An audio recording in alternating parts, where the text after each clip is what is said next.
عن ابی ہریرہ رضی اللہ عنہ ان رسول اللہ صلی اللہ علیہ وسلم قال لو يعلم الناس ما في النداء والصف الأول ثم لم يجدوا إلا أن يستهموا عليه لاستهموا عليه ولو يعلمون ما في التهجير لاستبقوا إليه ولو يعلمون ما في العتمة والصبح لأتوهما ولو حبوا متفق عليه۔ حضرت ابو ہریرہ رضی اللہ تعالی عنہ سے مروی ہے کہ حضور صلی اللہ علیہ وسلم نے فرمایا، اگر لوگوں کو معلوم ہو کہ آذان اور پہلی صف میں کتنا ثواب ہے تو پھر اگر انہیں ان اعمال کے لیے قرعہ اندازی بھی کرنی پڑے تو قرعہ اندازی کریں۔ اس کا مطلب کیا ہے کہ اگر لوگوں کو معلوم ہو کہ آذان میں کتنا ثواب ہے، یعنی آذان کے سننے میں کتنا ثواب ہے اور پہلی صف میں کتنا ثواب ہے، یعنی مسجد میں جا کر سب سے اگلی صف میں کھڑا ہونا، تو پھر اگر ان اعمال کے لیے انہیں قرعہ اندازی بھی کرنی پڑے کہ سب سے پہلے میں سنوں گا اذان اور سب سے آگے میں بڑھوں گا صف میں، تو قرعہ اندازی پہ اتر آئیں، یعنی اگر اجر و ثواب پتہ چل جائے، یعنی کسی بھی دوسرے سے مقابلہ کریں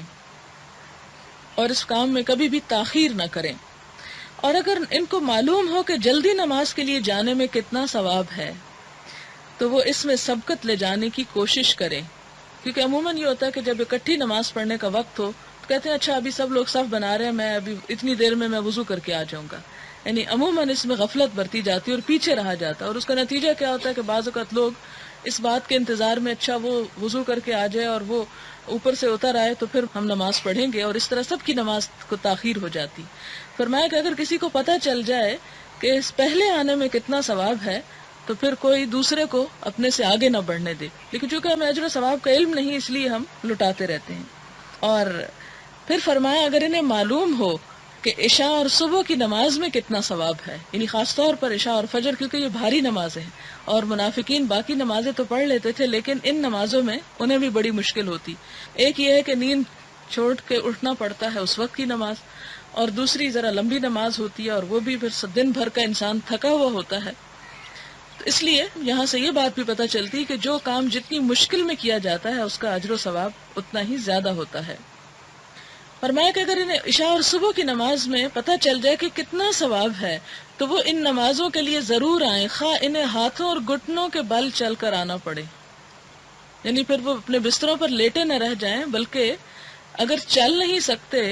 تو گھسٹ گھسٹ کر آئیں، یعنی گھٹنوں اور ہاتھوں پر اس طرح چلا جاتا ہے جس طرح کرالنگ کرتا ہے ایک بچہ، یعنی اس طرح بھی آنا پڑے تو بھی پیچھے نہ رہیں، کیونکہ اس وقت انسان پہ غفلت چھائی ہوتی ہے، انسان سستی کر لیتے، کہتا ہے اچھا بعد میں پڑھ لوں گا، تھوڑی دیر تک پڑھ لوں گا، پڑھنا ہی ہے آخر پڑھ ہی لوں گا۔ لیکن خصوصاً مردوں کے لیے جو جماعت کی فضیلت ہے 27 درجے زیادہ، اور پھر ان نمازوں میں جلدی آنے کی فضیلت، اس کی طرف اشارہ ہے۔